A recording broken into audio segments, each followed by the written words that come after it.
Hello everybody, welcome back to another review. This time I'm covering the January 17th, 2021 show at Korakuen Hall. This was one of their big shows this month. It kind of had almost every singles belt on the line except for the SWA belt. The only belts that weren't up for grabs were the tag belts and the triple belts. And that's mostly because some of the people that were involved, are going to be involved in those, are in the singles matches. So the lineup is pretty good. Just overall, before I even start, I'm just gonna say this show really wasn't the greatest. It was a good show. There weren't really too many matches that I was super into though watching it, and that's a shame because that was kind of the first big show by Stardom that wasn't it wasn't mostly amazing or mostly great. There's just a couple great matches on here, and then the rest are just okay or good, and no amazing ones, unfortunately. So starting off with the Future of Stardom title match, Unagi Sayaka is challenging Saya for her future belt, and this match was decently pretty good. Neither one of them are really ready to carry a match, and it shows here because Saya, while definitely the better part of this match, she wasn't as good. Her match before when she won the belt was by far way better, and this one just neither one of them really brought anything super special to the match to make it super memorable. Sitting here right now, I'm actually doing this with no notes whatsoever. I just watched it a couple hours earlier, and I don't really remember too much of it. The only things I really remember were the Unagi's leg drop, because I just freaking love her leg drop. One thing I do remember is the chops that Saya gave Unagi, and the aftermath. I would show the picture, but I don't know if that's kid friendly. You could just go to Unagi's Twitter account and probably find it. Just go to around her Twitter account on the 17th, either the same day or the day after, and you'll probably find it. It's her showing her chest essentially. It's very red. I'll just say that. So the match ends with Saya actually pinning Unagi with I can't remember the name of the move at this point. It was it's the move where she's standing on the top, and as you can see here, she's standing on the top rope, and then she does a spinning DDT driver. It was pretty interesting. She's done it before. I think this might be the first time she's finished a match with it. I would have to check my notes, my database, before I really say that too confidently, but I believe it's true. So moving on to the second match, we have Konami versus NottoPoi.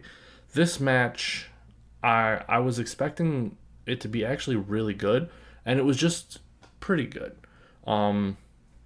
It wasn't great or anything. There's really not too many memorable moments. The things that really stood out to me were the Konami. She was very slow, methodical, like she usually was, but it really stood out here because she was going up against NottoPoi, who is kind of super high speed, super energetic, and athletic. So it was very, very, very much a clashing of styles here, and I believe it worked really well. It really showed Konami to kind of be this above it all wrestler. She didn't really look like she was ever having any trouble with NottoPoi. The match did end in a kind of controversial ending. I know some people were upset about it. NottoPoi winning by DQ, with Konami putting her in, I believe, the Triangle Lancer or a Triangle Lock, using the chair. And while I understand being upset, because I am kind of upset myself, I would rather just have Konami win. That's how I would do it. But unfortunately, you can't have DDM losing almost ever. So she had to win by DQ, and the way that they did it, it doesn't bother me as much as if NottoPoi just won, and that's because you can kind of trick yourself into believing it's part of the storyline, because the next challenges for the tag belts, the belt that Konami's holding, is Himika NottoPoi, And if you think about it from this perspective, Konami doesn't care about this singles match. She just wanted to put as much damage on Natsupoi as possible. And she felt like the match was coming to a close. She was either going to win or she was going to lose. I think she felt like she was probably going to win. So she decided to try to do as much damage to her as possible by using the chair so that she wouldn't be top-notch for their title match. Use that headcanon if you want. If it makes the ending better for you, it barely does for me, but I think it still fits. Moving on to the third match, the high-speed title match, Kyori Yoneyama, out of her makeup for the first time in years, in Stardom, facing Azumi for the title again. This time, though, as herself, so it is technically a different match, a different person. And I was very stoked about this because Kyori Yoneyama is very amazing. She is very, very talented. She's been in the business over 20 years, and she is highly skilled. She's one of the few people in Stardom who are Azumi's senpai. So it was really, really cool to see her wrestle Azumi. And it was just great. It was all around awesome. They did some really cool stuff, very high speed. I can't really think of any specific thing here. There is one thing that I remember that I do want to point out, and that is that right here. Ugh. Why do people let Azumi do this? Why do people let Azumi do this to them? It was, like, that couldn't have felt good. It definitely shouldn't be like that. But it is, and that's just how it is. So, as you can see, the thing that stood out the most to me was Azumi just annihilating Kyori with a diving foot stomp. It was just insane. I flinched. I flinched pretty hard when I watched it. The match did end with Azumi tapping Kyori. Oh, God. Couldn't even remember the finish. She tapped Kyori in this really crazy sequence where she did like I can't remember the name of it right now. I'll put it up on the screen. It was like 3 different moves. When they tweeted out the ending, it was it made it kind of seem like she did it back to back to back, but there was a lot of time in between each transition to the new move, so it wasn't like all one, like 3 moves done in one time, essentially, like back with no spacing. There was some spacing in between the moves, so it made a lot more sense. And but I mean, it's no less impressive, but it was still really, really cool. I really liked it. Unfortunately, Azumi's next match. So after the match, and this is what stuck with me the most, and the thing that I'm already salty about, is that Natsupoi came out and challenged for the title, even though Azumi said that she doesn't deserve a title shot because you don't just come in and get a title shot. You actually have to do stuff, according to Azumi. But unfortunately, as we know, that isn't how Bushiroad and Rossi think. And they just let anybody challenge for a title. And since she's in DDM and she just officially signed to Stardom, you might as well just consider her the high-speed champion now already, because it's going to happen. They're going to give it to her. Trust me, I want to be wrong more than anybody else. I do not want her to take the belt from Azumi already. And I would love for me to be wrong, but I just don't think I am. I mean, if you look at the track record, every single other person in DDM, they signed, they got a title, except Himika. And now it's Natsupoi's turn. It's just stupid. So moving on to the next match, a blood feud match, we have a singles match between Starlight Kid and Tam Nakano. This was actually really good. It was probably my favorite match of the night. It was insane. It was a continuation of a story that you guys know that I really am enjoying right now and I'm really loving. The Cosmic Angels versus Stars feud. Starlight Kid comes out and her mask is different. It's more of the style of a tiger mask. A legendary, I believe, Japanese wrestler. I don't really know too much about him, so if he is Mexican and was just famous in Japan, I apologize, but I'm pretty sure he was a Japanese wrestler. And he's like this really famous line of wrestlers. I believe different people have worn the mask over the years. Anyway, so she's wearing the tiger mask. She comes out and apparently does Tiger Mask's like entrance, where she gets up on the top rope and then jumps down. It was pretty interesting. It was cool to see that she was, trying something new.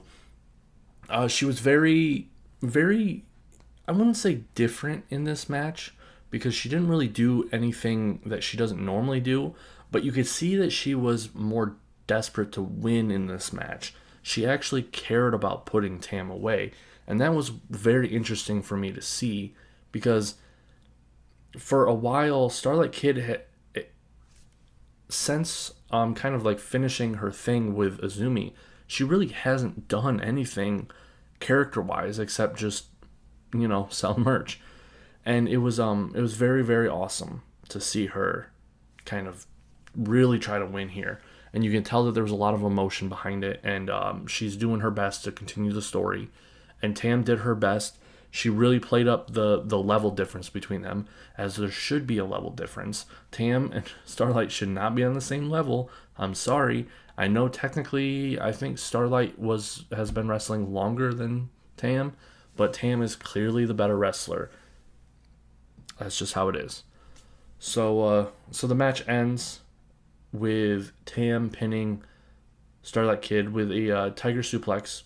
It was a very devastating looking tiger suplex, I'll let you know that. Afterwards, they get this really cool, awesome stare down, and Tam actually starts mouthing something to her. It was insane. I really love how sometimes in this feud, they decide to do these moments where it's just two wrestlers looking at each other with no mic, and they start talking to each other, because you're not knowing what they're saying, but that's intentional. No one knows what they're saying, and all you can kind of really guess. And it's different than not knowing what someone's saying on the mic, because someone's saying on the mic, that's intentional. They are vocalizing those words for people to hear, to add to whatever they were doing.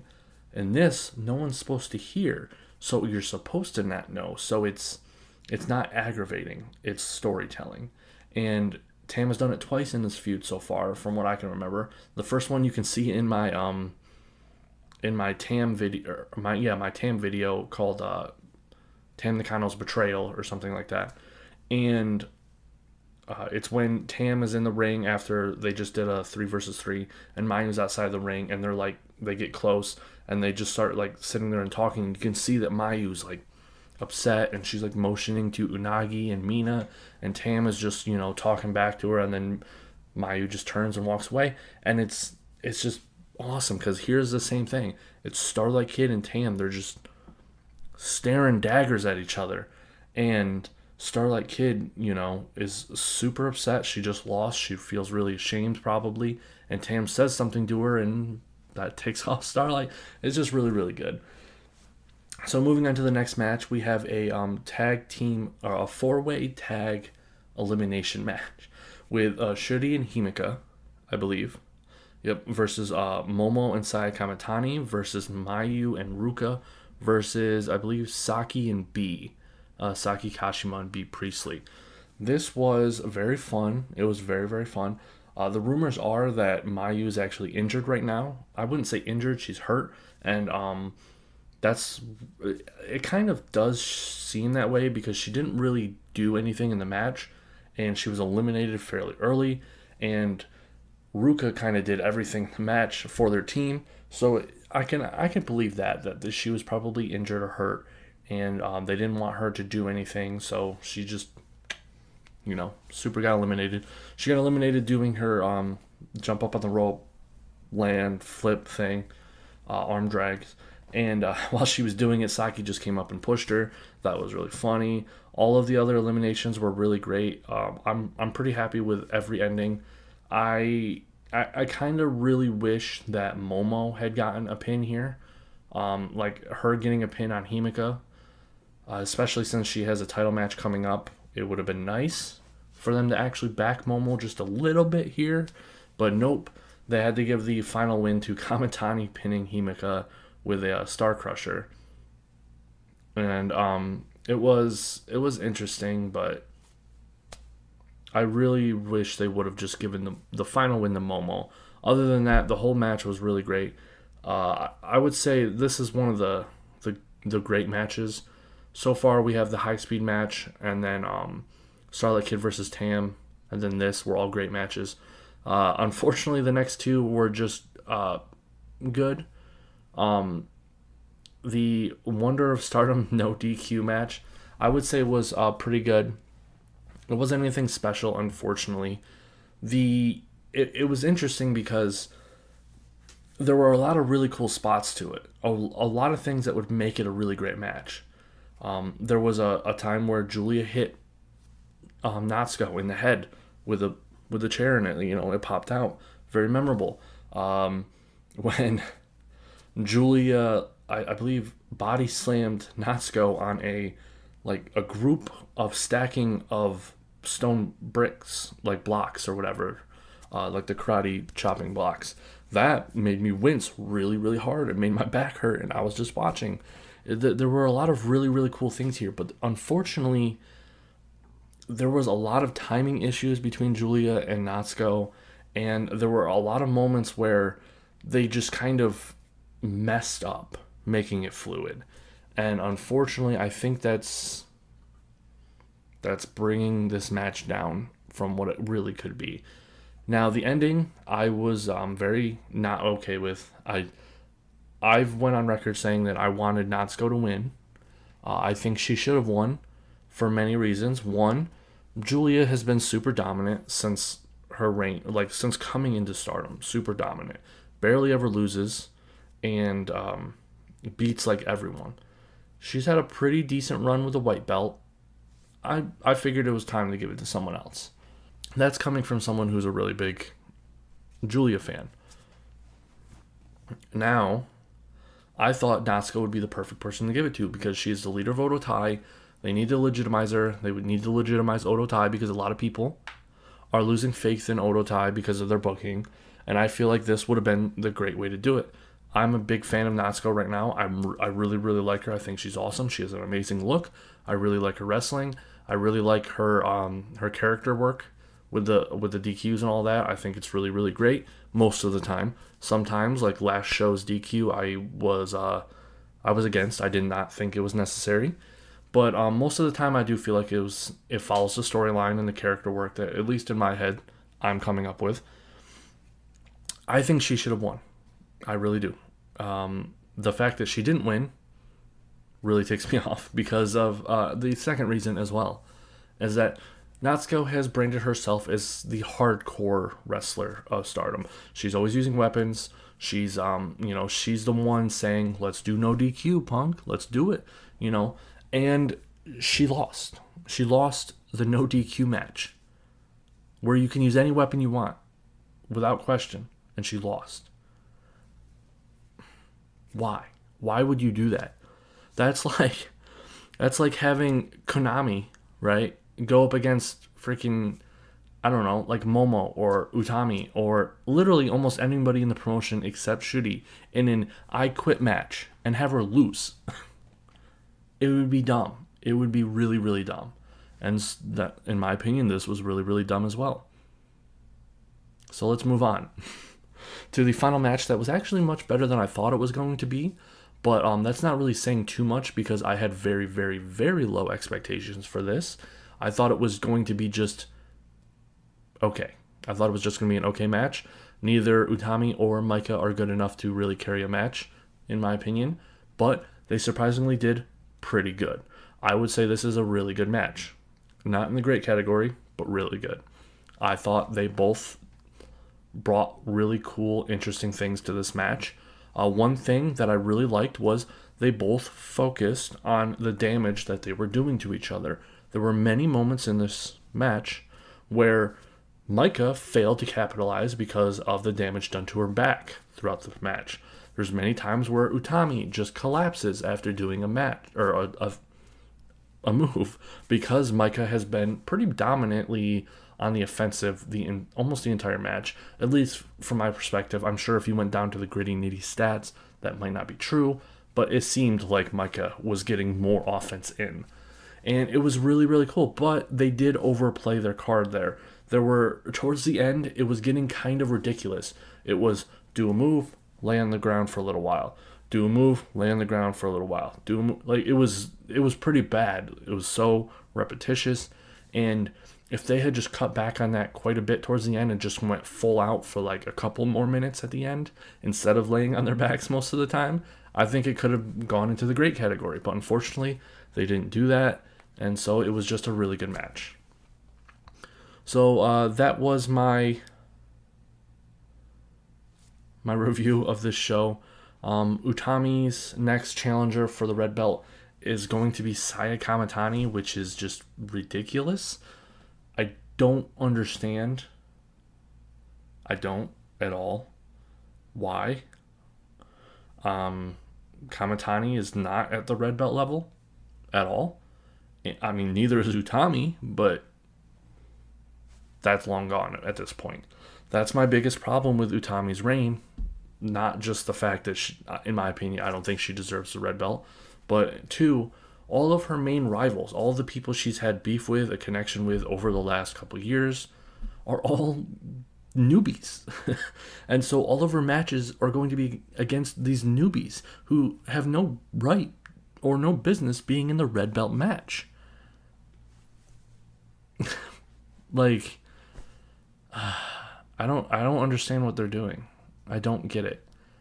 I really hope whatever show they're doing, because they said they want to do it at Budokan, and if, as far as I can tell, the only Budokan they're going to is in March for the 10th anniversary show, like the actual 10th anniversary show, because I believe that this was the 10th anniversary show, but the Budokan show is supposed to be like the actual one, like the big one, and I believe it's going to be in March, which means this is like more than a month away.